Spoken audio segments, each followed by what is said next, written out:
Yeah, so basically, if you're on this latest version, you can see there's a new menu called e-invoicing at the left panel. And then what you need to do is, first, you need to go to configuration. Like what Irene mentioned just now, the difference between the configuration and mapping is configuration is something new in the UBS system which did not exist before, but require for LHDN invoice submission.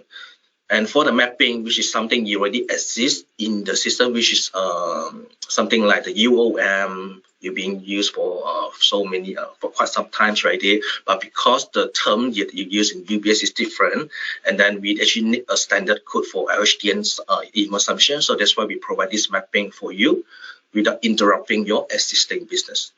All right. So first, I just want to walk you through for the company configuration.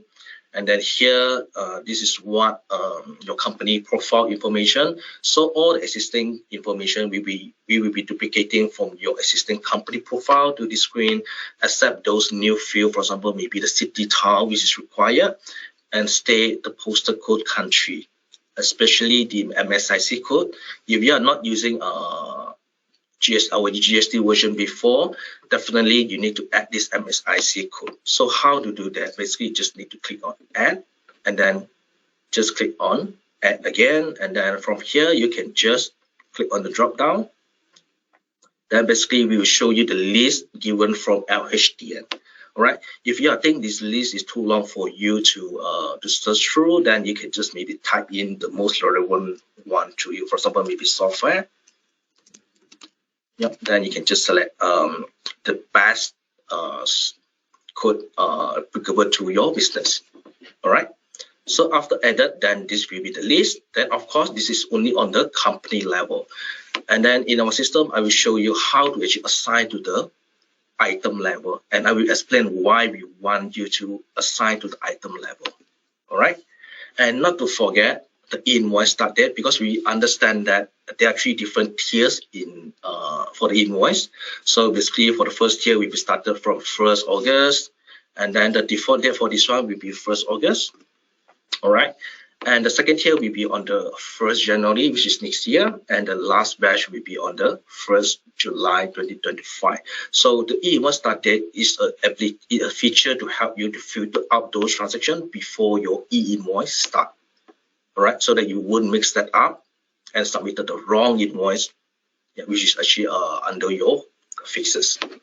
All right, then the most important part is also the TIN number. So make sure you have entered the TIN number and the correct business registration number on the screen. And then if everything is in place, just to click on the 3 dot to enable the LHDN submission services. All right, so click on the 3 dot and then click on the acknowledgement. And then from here, just select whatever from the list. This is actually related to the workspace organization. So without the connection to the IM, you wouldn't be able to see the workspace organization in this screen. And you are not able to do the activation for e-invoice. All right. So just select and then click on activate. All right. So now my service to the LHDN is activated. And the next step is, after I already confirm that all my company info is correct, then the next step is I should also make sure my customer info is also correct. So here we actually providing 2 different views for you. The first view is about the list view. So from this view, it's very convenient for you to see which customer has the TIN and then which doesn't have. So for those doesn't have, maybe you need to check with your customer to get the TIN and then put into our system. All right. Then of course, if you want to edit, maybe for the particular customer, you can just click on action button. That essentially will bring you over to the full view. Right. So from here, nothing special. It's almost similar to what you have in your company profile, because whatever in your company profile is also applicable to your customer. Right. It's just that the recipient party is different. So from here, you also need to have your customer BRN if they have, and then of course the address you must maintain. And city, town, state, postal code, country, all are mandatory. All right. Then if you want to enter the TIN number for your customer, just simply click on this action button, key in the number, then click on save. All right. And then you can do the same also for your supplier. So check through the T number, and if you want to edit, either you want to click on the action button here, or you can go to top right. The system which will bring you to the same screen, right? And very, very important step. Before you can really see the transaction in the outgoing dashboard, you must make sure in the list view, set the default send method or customer to LHDNM. By default, this is blank. So what you need to do is just setting the send method by customer line by line. I know you have a lot of customer because of this is very huge, and then you don't need to spend so much time on that setting. So what you need to do is just click on the default and then set to HDN. Then system actually will show all these transactions into the outgoing dashboard. So you can do the same for your supplier. All right.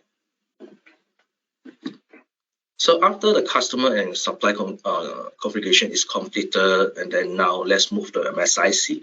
So like I said just now, we understand that some of the business maybe they have more than one MSIC code, and actually we make a little bit special compared to other products. Actually, we allow you to maintain multiple MSIC code in the system, and then system actually depends on the MSIC code that you assign to the item. Based on the particular transaction, we will detect, and then we found that okay, this is the actual MSIC code. Then we just transmit the MSIC code based on the transaction by item to LHDN. It's still always passing the first MSIC. Now actually we are making it flexible. And if you think that you don't need this flexibility, you can always select the default MSIC. So for example, if let's say I just maybe have one MSIC, why you want to ask me to assign to multiple items, because I could have maybe 1,000 over items, right? I don't want to spend that much of time. So what you need to do is just click on the drop down at the top and then select the item that you want to assign the same MSIC, or you can select all. It depends on you. So just click on add. The system actually will assign the rest for you, so that you don't need to worry. You need to assign, maybe spend a whole day just to assign the MSIC, right? Okay, so the same. If I want to change it back, so I just select the same, then I select multiple items, and then just click on add. That's it. All right, then of course, we also provide you some other flexibility, like if let's say you are selected wrongly, you also can change by the MSIC itself, I mean by line. All right. So the same thing also, remember to assign the MSIC to your service item if applicable.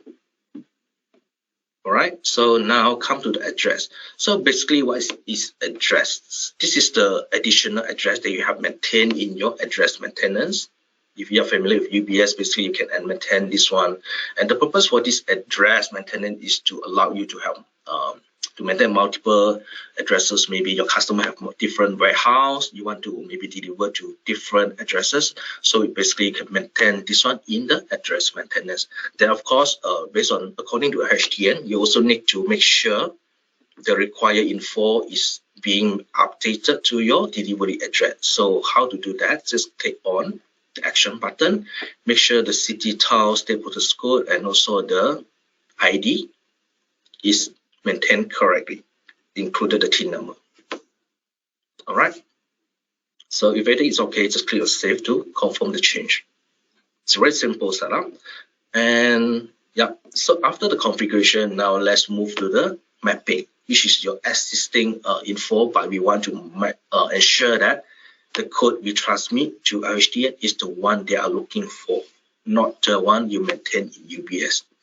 All right. So for example, maybe the classification code, because in your system you already have your own item code, but because that one is only within our system, but actually they have their standard code for the item. All right. So for example, I already have my item list. And then you can see I have table, I have chair.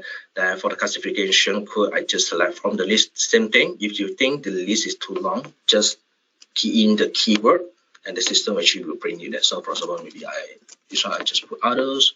Then you can just select from the list. right? You don't need to go through the full long list, and then sometimes maybe your eyes will be pain also. All right. So after the setting is completed, I mean, this one actually is similar design to the MSIC. So we want to make it consistent across so that it's easy for you to learn, also to maintain in the future. All right. So same thing, make sure you also have the MSIC or the classification code maintained for your services, if there is. All right. And then the next one is about the currency. So basically, if you have a transaction with other country like Singapore or maybe USD, then basically system will auto detect if the code is matched with the LHDN one. So what you need to do is just to come to this screen to verify whether the currency code is mapped correctly. If you think the currency code is mapped wrongly, then you can basically change it by yourself. All right. So if everything is in place, basically you don't need to do anything definitely on this screen.